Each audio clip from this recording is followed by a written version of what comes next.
It's just too low. What is it? What do you mean low? It's like the opposite of high.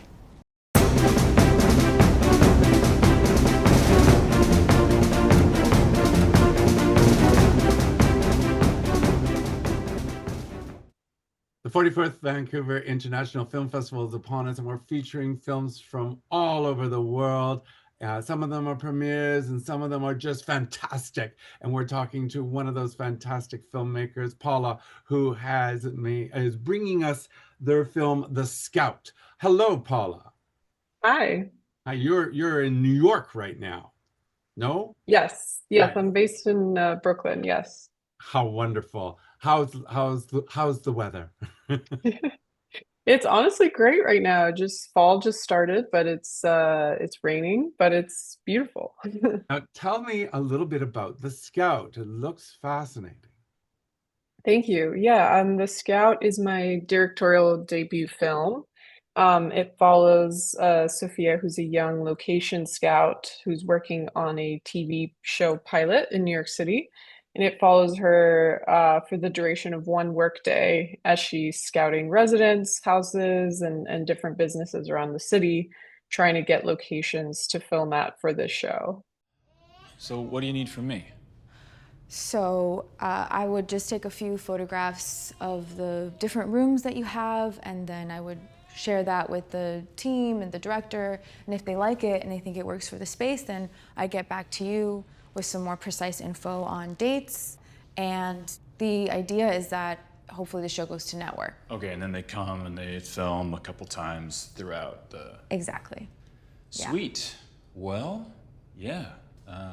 Snap away. Okay. Is this based on a true story? Is this based on your experience?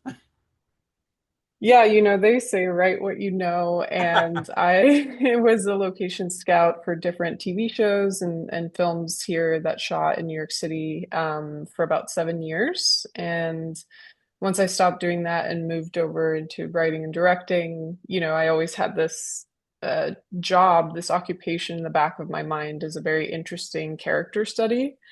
And I decided to just do sort of an anthology, little vignettes and series of interactions that happen in New York City in one of the roles of filmmaking that you kind of never get to see on screen.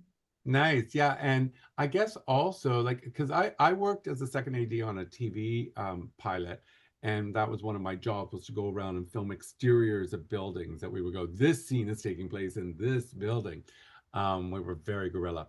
And so I'm going to assume that you also do you have to do the negotiations as well? Like, do you have to go into them and go, hi, we want to film in your place. What would that cost us?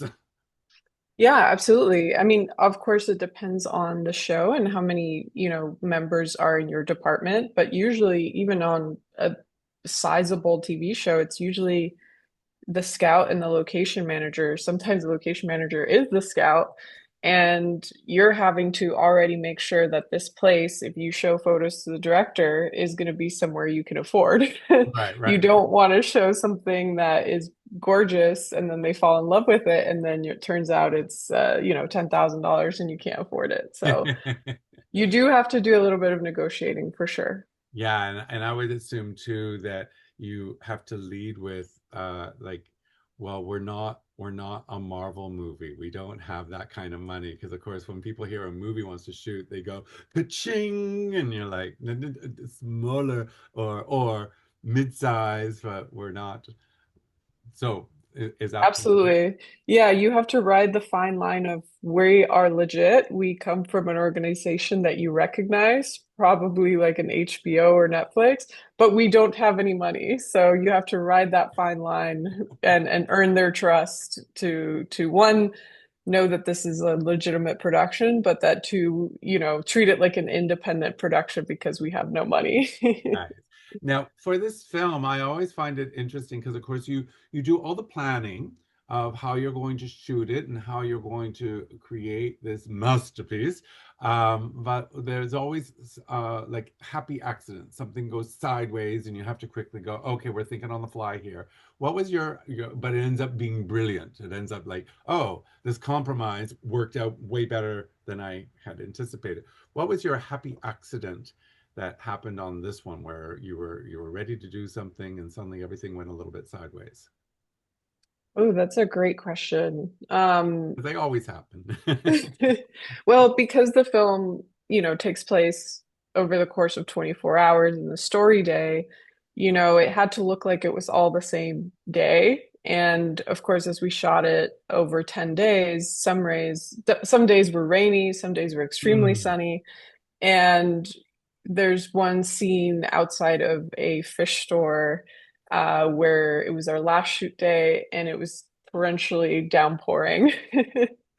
And we had already shot the stuff leading up to that, which is, sequentially right up Right. against that. So And she's there's no going time walk, walk, jump. walk, sun, sun, sun, sun, rain, right? Exactly, exactly. And so it was we had to get a little creative. Our shot design sort of changed to be a little bit tighter to sort of avoid the rain. So it was a whole team effort, even our sound mixer, Lily, got really creative with how to set up sort of a tarp around this exterior and make it look like what was falling was more, window AC unit drainage rather than like rain. And I think it worked, and it worked because everybody was kind of on the same page of problem solving that day. And that was the nice part about having a small team, is everyone was sort of on board with figuring this out together.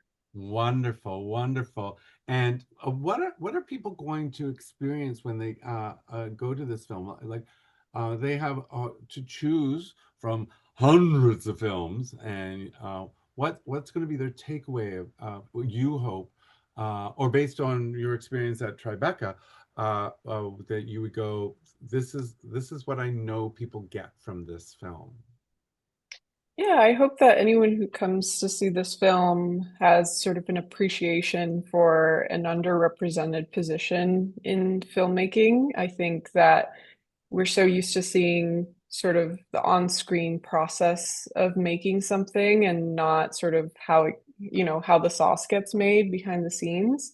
And it's perhaps a slower, more contemplative film that people might be used to. And I hope that people can kind of draw from their own experiences as they're watching this and see that this isn't just tailored to this particular job. This is bigger than that. And I think anyone who has a job that is very demanding can sort of relate to those demands of that job, and hopefully they see themselves in it a little bit.